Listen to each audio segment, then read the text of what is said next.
If you are feeling stuck in some capacity, whether it's emotionally, physically, in your relationships, most likely what is happening in your life is tied to a specific mindset, a limiting belief that you have. Sometimes these mindset and these limiting beliefs are things that we don't even know that we have. So today, I'm going to spend a little one on one time with you talking about the power of mindset and limiting beliefs right after this. What is mindset? Our mindset is based on what we believe, and anything we believe in, we put into motion. I have spent my life putting the mindset of perseverance into motion, and now I am here today to share my journey along with others whose mindsets have changed the course of their lives. Hi, I'm Mindset Coach Lorraine Lindsey, and I believe that if you can change your mind, you have the power to change your life. So are you ready?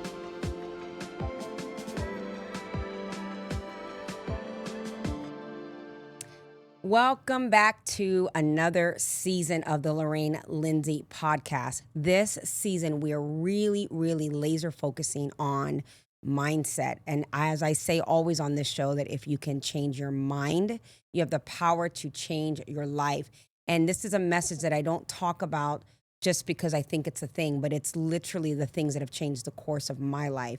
Mindset has been everything for me, whether I was knowing that I had a specific mindset, but more specifically when I became aware of the things that were controlling my life, both good and bad. So I kind of wanted to talk to the audience out there today to really tap into this mindset concept, especially because we hear a lot of people talk about it. And I want to share with you all out there why mindset is powerful, and maybe hopefully give you some exercises, some things to do to kind of tap into maybe what some of your limiting beliefs are, especially for those of you who have not been able to come and attend workshops of mine or do some one-on-one coaching. So this is just my little gift to you on the whole thing of mindset. So mindset, trying to think here, where is a time in my life, most specifically, where I had a major shift in my mindset? Just to kind of start off with like a little story, and I've got some people here in the room, so if you see me looking around, it's because I'm talking to them as well. Um, I remember probably the biggest time in my life where there was a huge and major mindset shift was when I became pregnant. I was 16 years old when I got pregnant with my son, and prior to that, I was a very angry person. And it's not to say that I don't still have some of those anger issues harboring inside of me, but I was very angry and I was very rebellious, and I was living my life with a major chip on my shoulder due to some of the things that were happening in my childhood, things that I felt were out of my control. But I just had this attitude where I just didn't care. I didn't care what people thought about me. I was angry. I was fighting everyone. And as a result of that particular mindset, I just wasn't progressing in life. I was kind of staying stuck in this thing and surrounding myself with people who were constantly confirming that mentality. But when I got pregnant at 16, number one, it wasn't something that was planned for me, and I wasn't like this crazy promiscuous teenager that was out there doing her thing. It literally was a relationship I was in, and we were both very naive to uh, getting pregnant whenever, but we did. And when I got pregnant, at that moment, for some reason in my mind, I had made an incredible shift. There was a compelling why that told me, you're not doing life on your own anymore. When you give birth to this person, you're doing life for you and for this person. And something about that mindset shift made me get my crap together. And that was probably the first time in my life when I reflect on mindset, where there was really a huge paradigm shift in my life that literally made me change my mind. So let me just break down this whole thing. There's a great author. Her name is Carol Dweck. She's a psychologist, whatever, and I read a lot of her books. And she has come up with this concept where we talk about your fixed mindset and a growth mindset. And when I coach people one-on-one, there's often times when I will listen to a person tell their story. I call it unpacking their bag. And they literally will talk to me about their life, why they're there, and what they want change. And so the first things that I'm looking for with them is, do they have a fixed mindset? Meaning, are they set in this belief system? Do they believe that there is nothing outside of their proverbial box? Like, this is it. This is how life is. This is what my mother taught me and my grandmother taught me or my grandfather, whomever. And there can be absolute no change. Their mind is fixed on a thing, on a problem, very focused on it. The other type of people that I coach are people who say, look, I'm lost. I don't know where to start. This is what's going on in my life. But I know there's something I'm not seeing, but I'm open to progress. And the reason why when I'm sitting and talking to people, I always want to gauge whether or not they're actually coachable, because a fixed mindset, which a lot of people of us blindly have these fixed mindset, just go on through life thinking that what they believe is it. And me trying to do my best to unearth that fairy tale that they've created for themselves to give them other possibilities for their lives. So here's a couple things that I have written down. I've been taking some notes on fixed mindset versus a growth mindset. And again, this is from Carol Dweck. So a fixed mindset believes about intelligence and abilities, right? And these are individuals with a fixed mindset believe that their intelligence, talents, and abilities are static traits. Like, they cannot grow. They are what they are. You're born with them. You can't learn them, which, by the way, is not true. They think that these traits are innate and cannot be significantly changed or developed. Response to challenges. People with fixed mindsets tend to avoid challenges because they fear failure, because it reflects a lack of inherent ability. They also may give up easily when faced with obstacles, as they seem them as insurmountable. Again, if you have a very fixed mindset and you're set on a certain way of thinking, you can't see possibilities for your life even though they're there.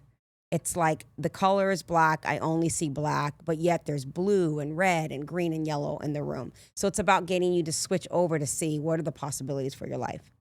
Reaction to effort.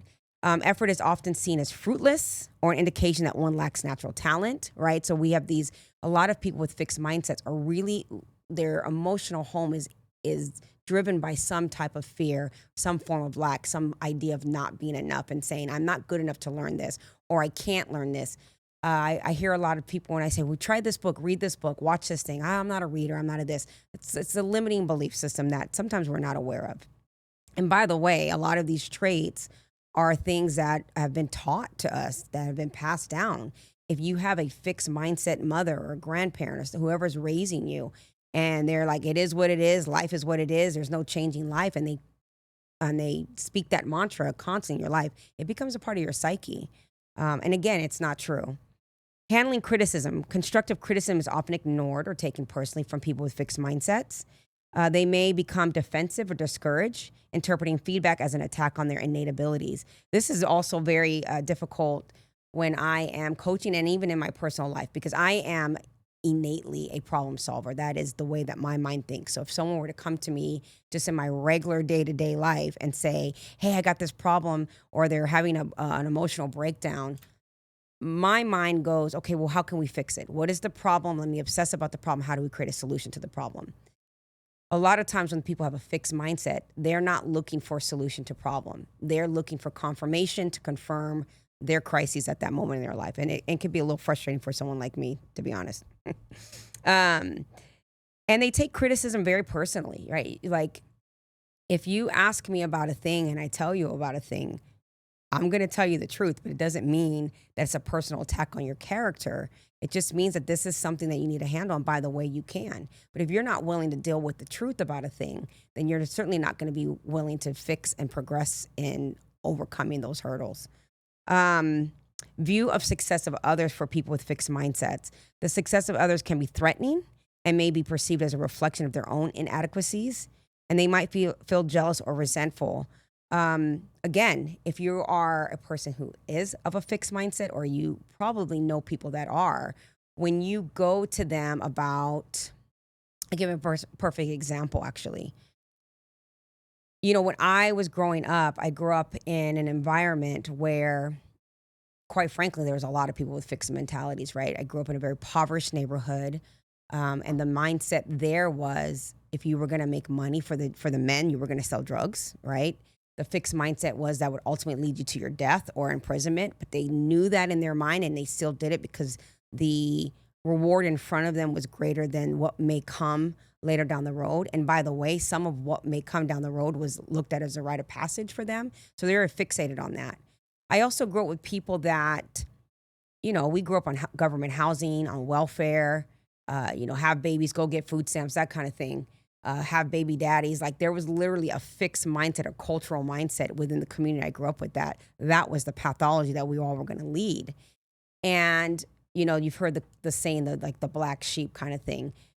I was very much a black sheep in my neighborhoods. I always saw that this can't be the only way. Like I always had it in my head, there's got to be something else because I see people that are fancy on TV. I see people that have this. It can't be that that's them and this is me. And so again, this is the difference between fix and a growth mindset. The issue that I had growing up was as I started to progress in my life, there were friendships and people that I thought would be very supportive and excited for me, and they weren't.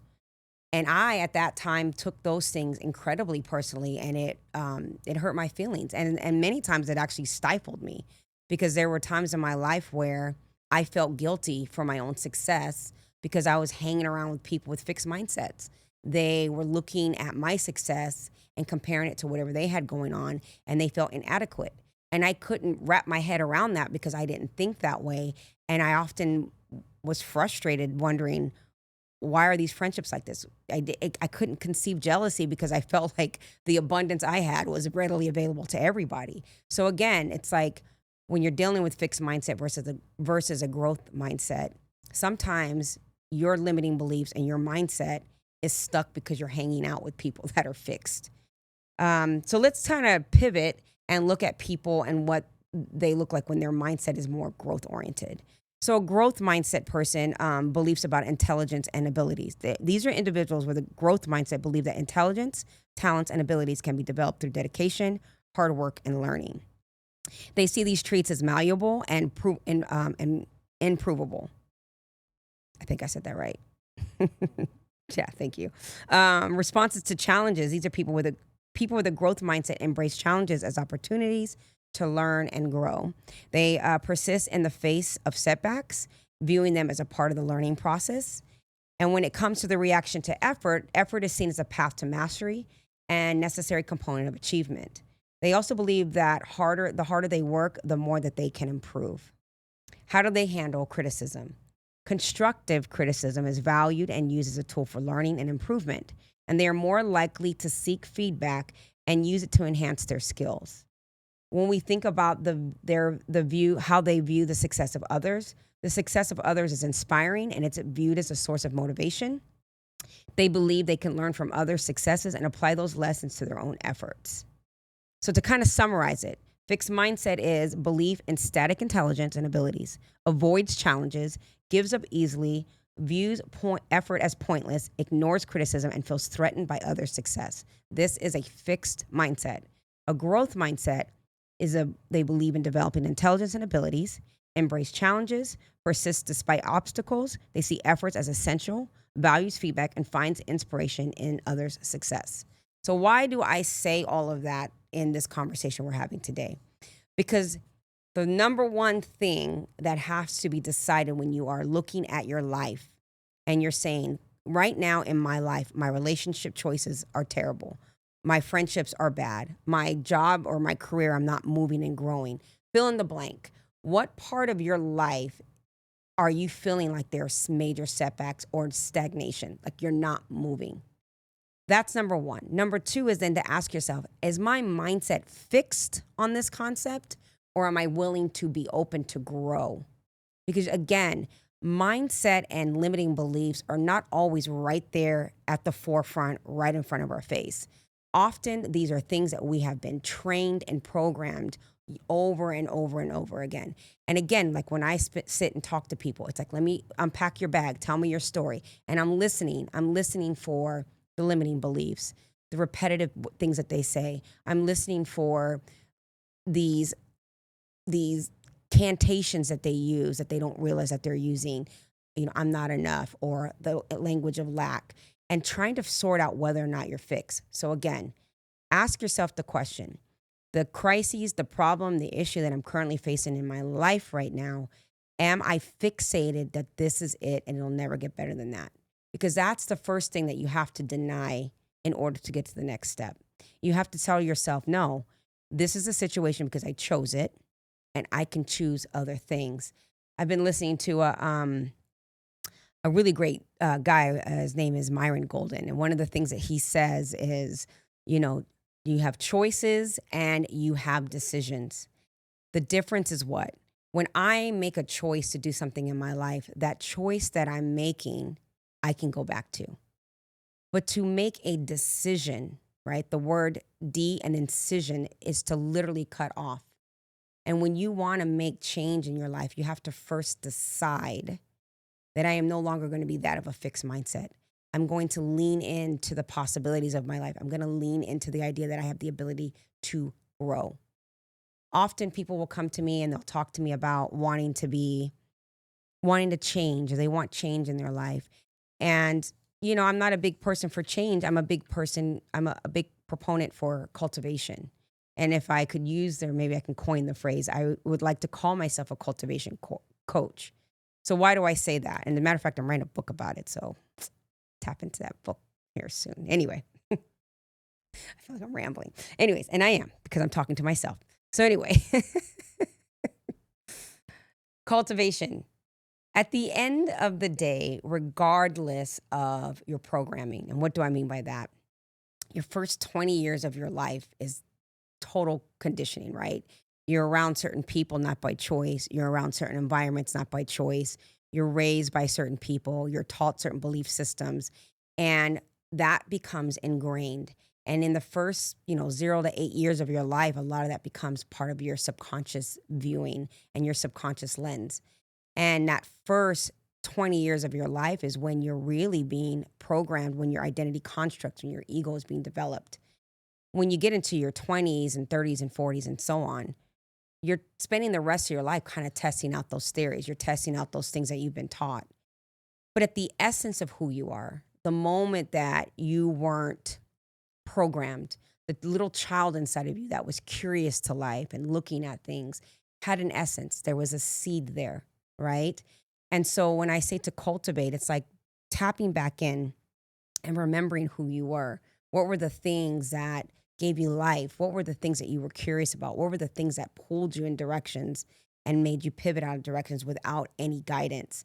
And remembering who that is and what that fulfillment meant for you is a great place to start. Because if you understand what your seed is, and I always use the example of an apple seed, an apple seed is about this big, but its potential is great, right? And there's a quote that says, any fool can count the amount of seeds that are in an apple, but only God can count the amount of apples that are in one seed. And if you understood that that is your abundance and who you are, if that was your seed, who are you? What are you at the essence of self? And how do we cultivate that thing? Because you absolutely don't need to change. But what you do need to change in order to cultivate is what you're thinking, what your framework is, where your framework is coming from, what your mindset is. Because you will not make you a liar. If you don't believe that you're enough, you will attract situations and circumstances to confirm that for you. There is a saying by Tony Robbins that says, pain is something that is inevitable. It is something that we will always have in life. But suffering is where it becomes a choice. And so if we were to reference that in a sentence, it would go something like this. I had an outcome for my life and it didn't work out that way, and that's painful. But when I changed that narrative to, I had an outcome that I wanted for my life and it didn't go that way, and now I feel powerless or helpless, then that's when you create suffering. Because then your mind has become fixed to say, this has happened and I have nowhere to go from here. And it's just not true. If you get up every day and you're breathing and you have life in you and you have your health and your physicality, you can make change. But you first have to interrupt this belief system that says, I'm stuck here because that's the way I was raised, or that's the way I was brought up, or it's impossible to be wealthy. I'll give you another example for me when it comes to money. And I'll kind of like tap into a money situation, a personal situation, a friendship situation. So So for a long time, growing up, I remember there was a time in my life where here I am, my son's born, I'm a single mom. And I remember I had this job and I remember I was making like $8.84 an hour. And I was living from place to place and I was struggling. It was really difficult and I needed a car and I started writing out all of my financial expenses that I needed. And I said, okay, $8 an hour is not going to work. And so I decided that, I decided that I need to make more money and I need to make 13 bucks an hour. This is so funny because it's such a long time ago. And back then I thought, wow, that's so much money. But I was like, I need to make 13 bucks an hour in order for my life to be different. I was so fixated on that idea that I only applied for jobs that I knew would pay $13 to $15 an hour, whether I was qualified for the job or not. But I believed in my mind, right? My belief system was all they have to do is give me the job. I'm capable of learning. If I can convince them to give me this job, I'm capable of learning. And I wasn't going to take no for an answer. And so that's what I did. I started applying for job after job after job and getting rejection after rejection after rejection. But my mind was fixed on this idea and I had a compelling why to support that because I wanted to have a better life for my son. Eventually, I got a job in which I made $13.50 an hour and I thought that I had struck gold. That was a shift for me because I realized in that moment, if you set your mind on something in a growth direction and you believe in it, then you can have it. That is something that was one of those realizations like, wow, I was set on this and it came to fruition. And so I started kind of practicing that idea as I was moving up in my jobs. Now, here is the interesting thing though. What I didn't realize was that I had a limited belief on how much money I was worth earning. So fast forward, I get this really great opportunity to make more money than anybody I had known in my life to make. Okay, the circle of people that I was around at that time, no one had made that kind of money. And so it was a 6-figure salary. And I thought, oh my gosh, I've struck gold. So here I am, I take the job. By the way, I did not feel qualified for the job that was given to me, but I needed the money. At the time, I was taking care of some ill family members and the expenses got really high and I needed the income. And so I started looking for it, right? Because I believed if I could just have an opportunity, I could prove it. So anyway, so I get this job, make this money. I start getting bonuses and all this kind of stuff, but I had this number set in my mind that was now fixed. And I had stopped believing in anything greater than that number. What I started to discover, and this went on for years, was that any time I made any additional money above that amount, so I had a fixed amount that I was going to put in my savings account that was going to be me having made it, and any time I would earn anything in excess from that amount of money, I would burn it, literally below the money, because I had given myself a limited belief system that this was all I was worth ever making. And the crazy thing about it was that I didn't think this consciously. I didn't realize that my entire life growing up, people around me had a mindset of poverty. And it was always this idea of just getting by. And it was so programmed in me that my idea of getting by was limited to this amount. Not only that, but what I started doing as well is I started feeling guilty and ashamed of making more money than people around me. The crazy thing about it is I didn't think or feel comfortable to be in rooms and spaces where people were financially more successful, right? The job led that to me, but I always had this insecurity. I didn't want to pick their brains. I didn't want to learn from them because I went from growth mindset to all of a sudden switching to a fixed mindset. And it wasn't until I had this realization, like literally, like, where is my money? I have literally looked at all this money that I've made and where is it? And it was through a course of things, but I realized, oh my gosh, I don't believe in a number greater than this number. And I have fixated my mind on that and I'm attaching it to guilt. I'm attaching it to me, whether or not I'm meaningful enough.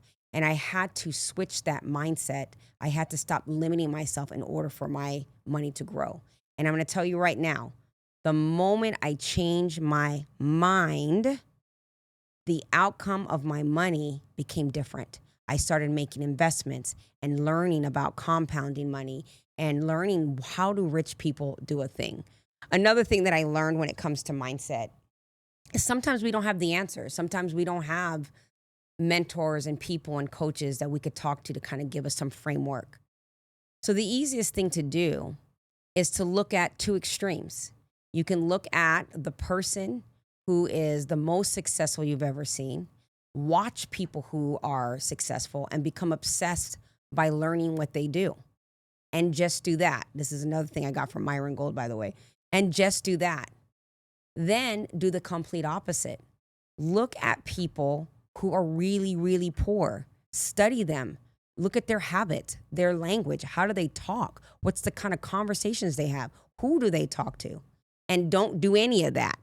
That's a secret to life. If you get in one mindset versus the other mindset, right? And again, if we don't have people to give us framework, then it's good to just be obsessed about people who have growth mindsets and just mimic what they do, because you won't go wrong if you stop doing the things that poor people do and do the things that wealthy people do.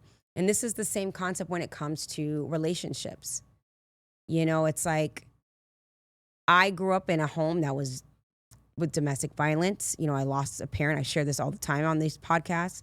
I lost a parent to suicide. I had another parent who had a lot of depression and things like that. And it was constantly a part of my environment. For a long time in my life, I was subconsciously a depressed person. I was modeling it. I was mimicking it. Even though at the forefront of my mind, I felt like I was a proactive person. Every time I had a little bit of glimmer, a little bit of success, a little bit of something to celebrate, I was always afraid that the ball was going to drop. I was always waiting for something bad to happen. And so there was times with that limiting belief that I literally stifled my growth because I was so afraid of worst case scenarios in my life. And again, mindset, limiting beliefs. All right, so let's talk about some rambling here. Let's quickly talk about some strategies to unblocking limiting beliefs. Self-awareness and reflection. I'm going to read this because these are my notes. The main thing is first to identify your limiting beliefs by reflecting on current reoccurring negative thoughts.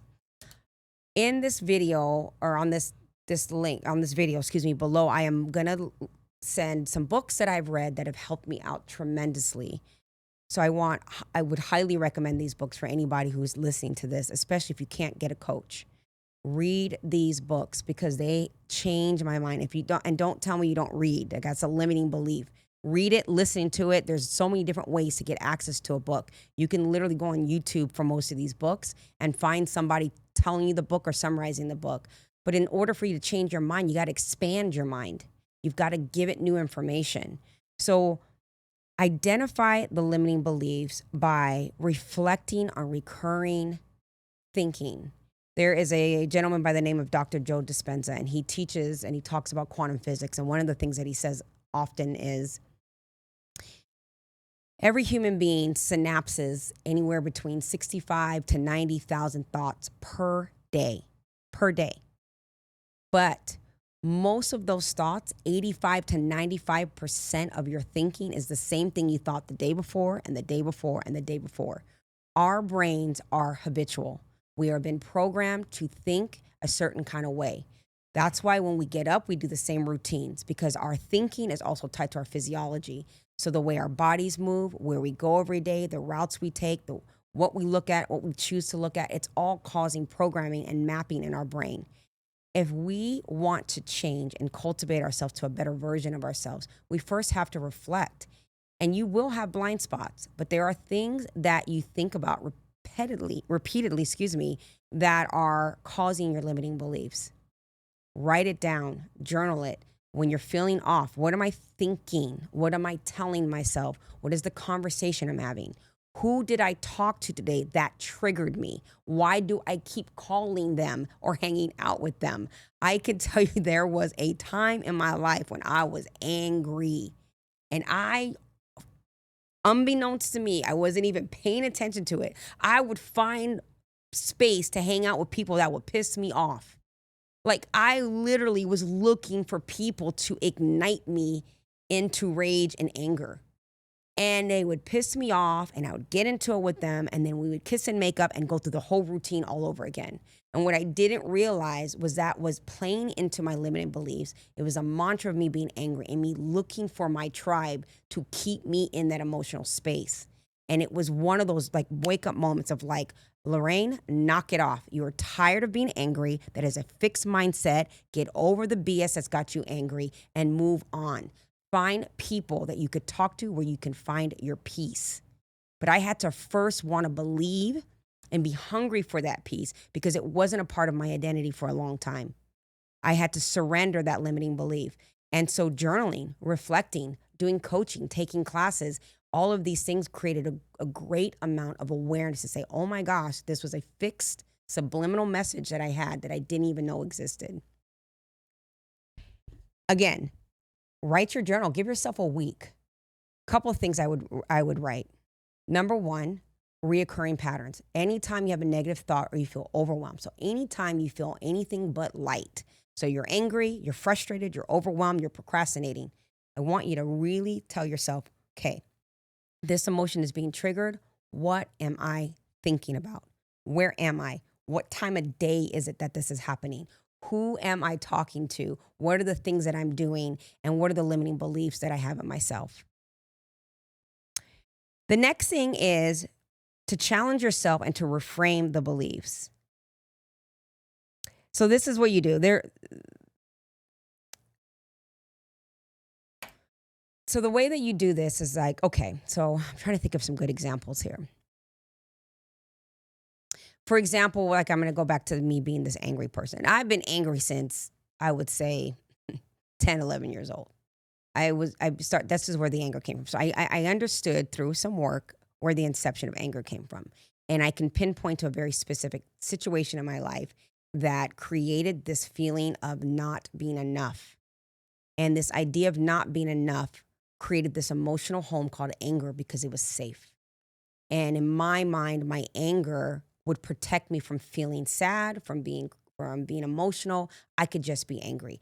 And I was so rooted in that because it kept people away that I started to believe that an angry emotion was a sufficient emotion. It was the only emotion I needed to carry. And trust and believe it didn't suit me.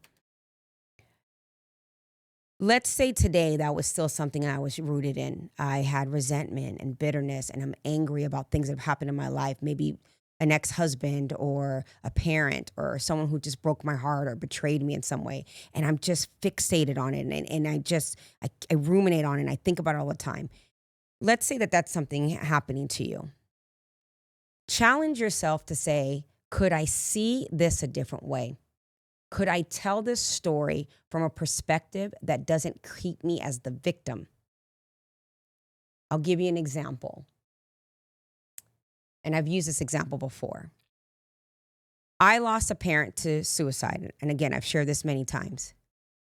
When I lost my parent at 10 years old, the 10-year-old little girl inside of me created a belief system.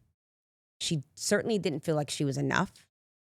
She felt ashamed, right? As a little girl, when people say, "Where's your dad?" I didn't want to say that he took his life because that would then, in my mind, be admission of me not being enough for him to stick around. It was also something that in my family, the family didn't want to talk about it. So if people said what happened to him, we were not allowed to share that. So I also carried this thing of guilt, and I developed a skill in lying. So if something didn't fit right or seem right for me, I just fibbed. I told stories, all stemming from this situation in my life. As I got older and the years went by, that initial feeling that I had of not being enough based on this situation became compounded by other narratives in my life that suited that emotional experience. So I kept looking for different things in my life in my teenage years, even in my young adult years, of how can I find evidence that I'm not enough? Because this is what I was secretly believing about myself. And I looked for it and I found it with no problem. In my relationships, in my friendships, in me giving to people and them taking advantage of me. And I built this thing like, you see, I'm not enough. But it was a limiting belief that I didn't even know that was coming from this 10-year-old. What I had to do was I had to shift that story at some point. The realization that I had was I've been telling this story for a long time of not being enough. And I didn't know that it was not that I wasn't enough. It showed up more like they don't like me because of this, or these people are taking advantage of me. There were symptomatic conversations. It was never at the root saying I'm not enough. I never actually admitted that out loud, right? There's suits of armors I had created. I was Miss Independent. I had this chip on my shoulder. I wouldn't let anybody get close to me. All of those things were things that I did to say that I wasn't enough. But when I got tired of me and what was happening in my life, I had to be accountable and say, I am making choices.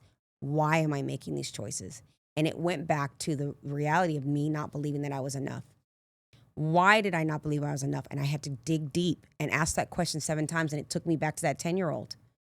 And at that time, at 10 years old, she had a message. And my adult self had to go back to her and let her know that her message is a lie. And that we are no longer going to tell the story like we're a victim to this. So how can I see this different? It happened. I cannot change the fact that my dad took his life. But what I can change is the meaning I give to it. So it can change my belief system about myself. And that new mantra for me was, who was this man and why did he not feel he was enough to know that he was sufficient for my life? And then I had to start dissecting all the stories that had been compiling over time and compounding over time, and go back and change the narrative in which way I was telling it. It was a lot of work, but it was incredibly, incredibly powerful. So I challenge you to do that. What is a circumstance that you're currently thinking of that it's just got you like in so much pain? And write down the way you tell the story. Say it out loud so you can hear how you place yourself in that story. And if you're the victim to that circumstance, make yourself victorious. How would a victorious people who has overcome that situation, how would they then tell the story? Try it out. Find somebody and tell them the story from a powerful position. I'm telling you, it's a game changer. You do it for one thing, and then you'll peel back the onion, and other stories will pop up, and you keep doing that. And you have to practice that. That is a skill that you learn, and it is something you absolutely can do. If you say you can't do it, it's because you have a fixed mindset. Know that you can because you deserve that for your life. Okay, reframing. Lastly, affirmations, visualizations. And I know some people are like, I don't want to sit there and do an affirmation and do visualization, whatever. It's powerful, okay? If we can see it in our mind's eye, then we can see it into reality. A lot of the things that we are broken by, destroyed by, they're not happening in our current life. The only way that we can bring it present is to imagine it in our mind so we can bring it to life in our mind. So you can actually imagine different things for your life. If you don't know how to be a powerful person, look up powerful people. Watch them. How do they stand? How do they walk? How do they talk? How is their confidence? And just picture yourself being that avatar, being that person. It's powerful to do that. Be intentional about that. I don't care if you're in the shower doing it because you don't have time to do it any other time. Take 2 minutes in the shower and just go crazy with thinking of the best possible outcome for you. It's powerful when you do that. And then take action. Again, fixed mindset or growth mindset. Ask yourself, have I been sitting in this fixed mindset? And if I have, is it my time to grow? If you are not dead, you're growing. But you can stay stagnant in a thing. But that seed that I talked about earlier, that apple seed has the potential to be a sprout, to be a plant, to be a tree that bears fruit. It can be an orchard. You have to decide, what is my seed? What is my season? Where is the soil I will plant this seed? And how big do I want this thing to grow? And the only way that you're going to get there is by checking in with your mindset, checking in with what you believe, because you will not make you a liar. You are deserving. You absolutely are enough. You absolutely belong, and you're not alone. There are a lot of people out there who are in the same position of you. And imagine if you were to grow and cultivate the best version of yourself. Think about the people you could inspire to help. I hope that this was good information on mindset. I will send some links in the bottom of this thing, again, for books that I've read and all kind of goodies. So check the links. And if you like this conversation, please do not forget to hit the subscription button, give me the thumbs up, spread the word, spread the podcast. And until next time, ciao.